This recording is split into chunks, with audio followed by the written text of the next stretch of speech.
سلام الله عليكم ورحمة الله وبركاته دمان داوداشا قيمها بدن وسلامنتين مركز صوت دونو دافيد كجوكتا كسو دوادا برنامج كينا ورارك أخباراتك أفلامت هندية دمان شركتها أنا كسو قادم دون قدب بدأ البرنامج كم مقل دونتان وحا كمد وركي أقوينا فانك هندي فيلم كوا قيبتيس لبادوحا هقامين دونان سلمان قان SRK دي بكا إيو كاترينا كي rasmi goosgooska filimka Indoki Chwan oo la soo bandhigay khiyaar bandhigeeda u daaw Rana Dogobati oo ka hadlay caafimaadkiisa wuxuu sheegay 70% dhiig ku kici karo 30% ku dhiman karo badal iyo director Barakash oo xaflad dhigteen kadib markii Ashram daawadeen 900 milyan oo qof qodobadaas iyo qodobo kale barnaamijkeena ku maqli doontaan ku soo dhawaada channelkeena fadlan hadday tahay markii kugu horeysa soo booqato channelkeena fadlan subscribe noo saar like saar muuqaalkan waayo dad badan ay gaarayaan aragtadaana comment noogu reeb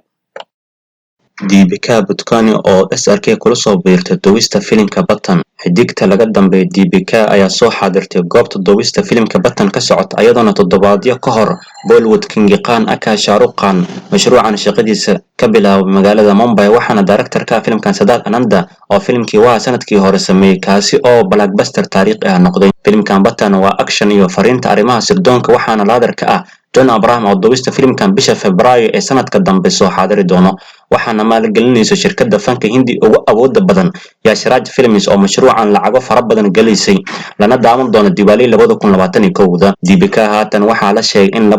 labadii maalmood ugu dambeysay dawista filimkan Batan qayb ka ahayd waxayna ku matalaysaa sirdoon ah iyadoo ficilo halis ah iyo action soo jiidasho ah shaashada ku soo bandhigi doonto balse bartamaha bisha December ay si toos ah shaqada filimkan waan baqaadi doontaa maadaama haatan Deepika filimkan iyo director Shakun Batra filimkiisa isku garab wado shaqo ahaan Deepika SRK iyo John Abraham mashquulka ugu badan dhexda waxay ka gali doonaan Janaayo ilaa June 2021 waa 6 bilood ay muuqaalada ugu badan isla duubi doonaan wuxuuna director Siddharth Ananda ku kalsoon yahay mashruucan sida caalamiga ah loo duubayo in Hindi iyo daafaha caalamka qabsan doono maadaama la qorsheynayo in Diwali 2021 la daawado ama dabayaaqada sanadka dambe 2021 rasmi goosgooska filimka Indoki Chwan oo la soo bandhigay u daawo bandhiga Kiara Advani si rasmi ah loo soo bandhigay goosgooska filimka shactirada iyo jahwareerka isku jira Indoki Chwan ay hogaamiye ka tahay Kiara Advani waxaan laga helay bandhiga saameynta badan ee kalsoonida ka muuqata gabadhan shaashada ku soo bandhigtay iyo qaabka goosgooska filimkan loo agaasimay Indoki Chwan Kiara Advani waxay ku jilaysaa gabar dhib badan oo markii dambe ku beeraysa waxa loo yaqaan online dating oo ama shukaansi sida online ka loo sameeyay ugu dambeyntii wiil ay internetka iska baranayaan waxayna ku balaminay gurigeeda balse si qalad ah waxa gurigeeda ku imaanay nin kale oo wiilka qadka ay ku shukaansanaysi wato ninka oo atooraha filimka Adit Yasil oo isagana wiil reer Pakistan ah soo qaldamay ku jilayo kadibna meesha waxa ka bilaabanaysa jahwareer iyo shactiro filimkan sidoo kale waxa door muhiim ah ku leh gabadha lagu magacaabo Malika mashruucan waxa tiyaatarada la saari doona 12 December ama 2 toddobaad kadib warkii ugu weynaa fanka Hindiya filimka waa qaybtiis labaad waxa wada hogaaminayaan Salman Khan Shah Rukh Khan Deepika iyo Katrina waxa shalay galinkii dambe soo baxday xan cusub oo sheegaysa in qayb labaad laga sameeyo filimka waa ee blockbuster ka weyn noqday sanadkii hore misna ay wada hogaaminayaan Hrithik Roshan iyo Tiger Shroff halka Vaani Kapoor atrisho ka eed inkastoo doorkeeda iska yara arrinka xiisaha leh wuxuu yahay waxa la dhahay waa qaybtiis labaad waxa hogaamin doona labada mega star Salman Khan iyo Shah Rukh Khan halka ay la hogaamin doonaan atrishooyin ka noqon doonaan Deepika Padukone iyo Katrina Kaif oo waqtigan ka mid ah afarta atrisho ugu awoodda badan fanka Hindiya sheekada waa xan saxaafadda soo heshay waxaana laga helay dadka agdhow shirkadda Yash Raj Films oo qorshahan wado Gordon in lagu dhawaaqi doono ayaa la filayaa haddaba haddii lagu dhawaaqo taariikhda ayaa socon Salman Khan iyo Shah Rukh Khan ayaa si toos ah film u wada jilaya 18 sano ilaa 20 sano kadib sidoo kale markii ugu horeysay ay film wada hogaamin doonaan labada atrish isnacbaan jireen weligood kuwaas oo kala ah Deepika iyo Katrina Kaif sheekadan waa u naxan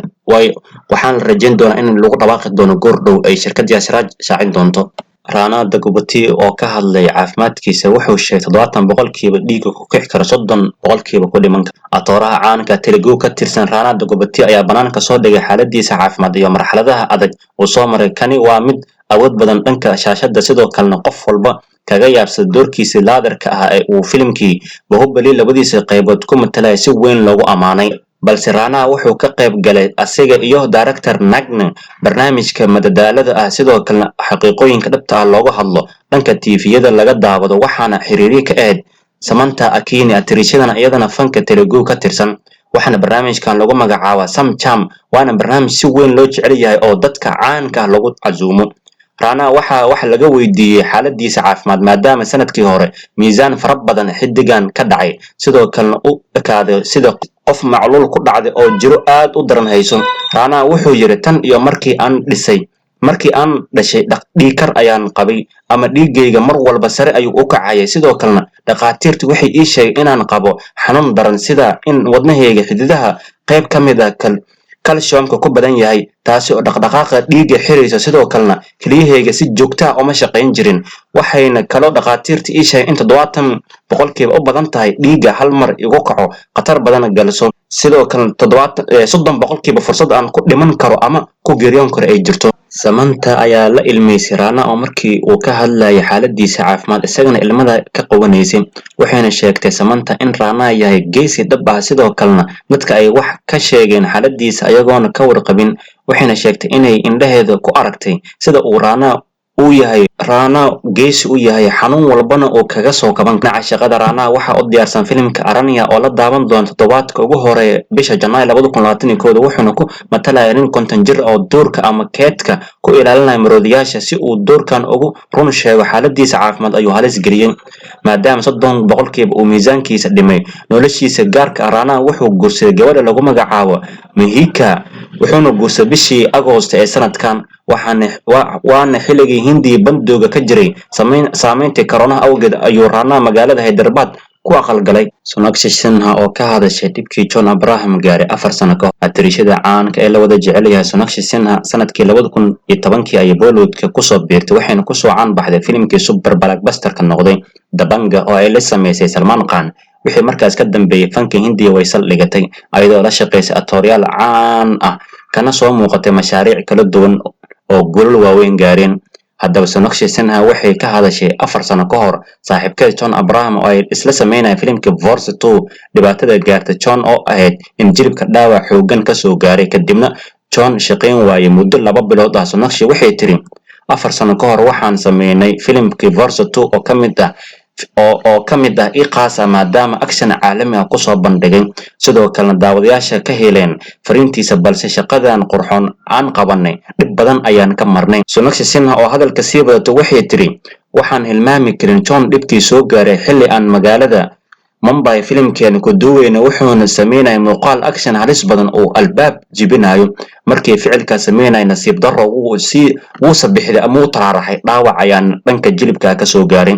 dhaqaatiirta John waxay kula taliyeen inuu nasto balse shaqada inay hakato ayuu John diiday wuuna dhameystiray ficiladii halista badnaa taasina waxay keentay in John jilibkiisa aad u bararo kadibna 2 jeer qalin lagu sameeyo muddo 2 bilood ahna uu socodka gabay Force 2 wuxuu soo baxay 18 November 2016 wuxuuna noqday filim flop ah oo guul dareystay asigana soo xiray 31 karoor gudaha Hindiya waxaana lagu qarash gareeyay 41 karoor ayadoo Sonakshi ka hadlaysay filimkan waxna sababta uu guul dareystay waxay tiri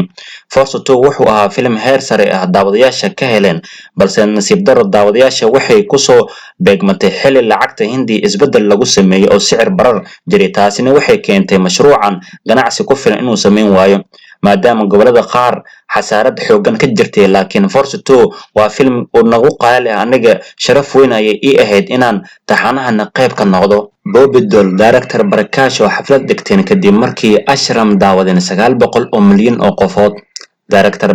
director Prakash iyo xidiga soo rogaal celiyay Bobby Deol waxay dhigteen xaflad heer sare oo loogu dabaaldagayo taxanaha hirgelay Ashram qaybtiisii koowaad inay barta Maxi Player ka daawadeen 900 milyan oo qofood wuxuu noqday taariikh ahaan taxanaha ama musalsalka abid Hindi sameeyeen ee si online ah loo daawado midkiisa ugu daawashada badnaa Ashram Chapter 1 waxa internetka gaar ahaan barta Maxi Player lagu soo fasaxay 8 Agosto 2020 ilaa haatan si waali ah loo daawanaya wuxuuna ka kooban yahay 9 xalqo oo halkii xalqaba soconaysa 40 daqiiqo ilaa 45 daqiiqo inta u dhaxaysa, waxaana si weyn looga helay doorka hogaaminta xumaanta ama laadarka ee Popital jilaayo, maadaama uu ku matalayo wadaad Hindu ah oo khiyaano badan dumarka tacdiyo u geysto si xeelad badan dadka maskaxda kaga qabsado siyaasadda, dhaqaalaha iyo hogaaminta bulshada door adagna ku leh. Sidaa darteed, Director Prakash wuxuu xaflad weyn ku dhigay xafiiskiisa shaqada kadibna wuxuu isugu yeeray dhammaan kooxda filimka Ashram Chapter 1 oo hormuud u ahaa Popital. Sidoo kalena filimkan waxaa door muhiim ah ku leh Darshan Kumar, Tarida, Suman iyo kuwa kale. waxaa kaloo xusid mudan in qaybtiisa labaad ee taxanahan Ashram Chapter 2 isagana blockbuster weyn noqday, maadaama feestada Diwaaliga hawada lagu soo fasaxay. ilaa haatan muddo 2 toddobaad ah waxaa barta Maxi Player ka daawadan 41 milyan oo qofood, taas oo sii farxad gelisay kooxda filimkan oo sidoo kalena ku dhawaaqeen in Ashram Chapter 3 la sameyn doono, shaqadiisa bilaaban doonta sanadka dambe, gaar ahaan bisha May 2021. dhanka kale, Director Prakash laguma gaaro sameynta filimada fariimaha ama arrimaha bulshada xambaarsan ee waaqiciga ah, wuxuuna horey u sameeyay filimada caanka ee hirgelin kuwaas oo tiyaatarada laga daawaday. waxaana kamid ah filmadiisa Abrahan oo la daawaday 2005, Rajneet oo 2010 la daawaday, Arakshan oo 2011 la daawaday, iyo filimo kale ayuu sameeyay. waana rugcadaa markaan qabsaday Digital World ama madasha dhawaanahan isha laga fahmay ee ah sameynta filimada sida online ah loo daawado. way dhacdaa in la kala caansanaado 4 actrice oo si weyn kaga caansan ragga ay guursadeen. Shilpa Shetty xidigtan iyada ayaa ka caansan saygeeda British Indian, sidoo kalena hantiile ah Raj Kundari, laakiin waxaa loogu yeeraa Shilpa Shetty saygeeda. Raveena Tandon actrisadan caanka waxay guursatay Anil Tandani oo ah shakhsi cajaladaha filimada Hindiga qaybiyo. Raveena iyadana in badan ayay saygeeda ka caansan tahay, inkastoo ay nolol farxad leh ku nool. Dia Mirzi, quruxleydii Bollywoodka laga wada jecel yahay, waxayna guursatay wiil ay dooratay Sahil ee aan wax badan laga aqoonin. sidaa darteed, Dia Mirzi in badan ayay ka caansan tahay saygeeda Sahil oo ay haatan farxad ku wada nool yihiin. Farah Khan, gabadhan filimada samayso sidoo kalena ciyaarta dansiga diyaarso, si weyn ayay kaga caansan tahay saygeeda Shirish. Farah waxay director ka noqotay filimo hirgelin sida Men Hona, Om Shanti Om iyo Happy New Year, halka saygeeda Shirish uu isagana director ka noqday 2 filim oo la iska hilmaamay, Journeyman iyo Joker. SRK, Ajay iyo jilayaasha Bollywoodka oo ka tacsiyeen geeridii ku timaaday Maradona. Laacibkii hore xulka Argentina Diego Maradona ayaa geeriyooday isagoo 60 jir ah, waxaana lagu xasuusan doonaa koobkii adduunka kubadda cagta 1986 uu xulka Argentina u qaaday, iyo maqaamkii ugu sarreysay uu kubadda cagta ka gaaray xirfad ahaan iyo saameyn ahaan, waxaana dunida si weyn loogu hadalhayaa geeridii Diego Maradona ku timaaday. sidaa darteed, qaar ka mid ah jilayaasha Bollywoodka ayaa baraha bulshada geerida Maradona kaga hadleen, waxaana ka mid ah Shah Rukh Khan oo yiri Diego Maradona kubadda cagta waad sii qurxisay, si weyn ayaa lagu tabi doonaa madadaaladii wacneed dhanka kubadda cagta. Ajay Devgan asna wuxuu yiri sanado ayaan la socday kubadda cagta iyo nolosha Maradona, sidoo kale filimkeygii Maydaan ayaan kubadda cagta i jeclaysiisay inaan soo dhageysto. Ajay filimkan macalinka kubadda cagta xulka Hindiya ayuu ku matalayay, wuxuuna ahaa haliyey kubadda cagta loogu dambay xirfadiisa ciyaareed iyo jaceylka uu ciyaaraha u qabay. aad ayaan ula socday geerida ku timaadina waan ka tacsiyeynayaa. Ritesh asna wuxuu yiri boqorka kubadda cagta ayaa geeriyooday, ama midkii ugu sareeyay kubadda cagta ayaa naga baxay, waan ku tabi doonaa halyeygii Maradona ahaa. waxaa halkaas inoogu dhan barnaamijkeeni. fadlan asxaabta inta badan muuqaalka way daawataa, subscribe noma saarto, fadlan dhiirigelintiina inoo muhiim, fadlan subscribe saar. Assalaamu calaykum waraxmatullaahi wabarakaatu.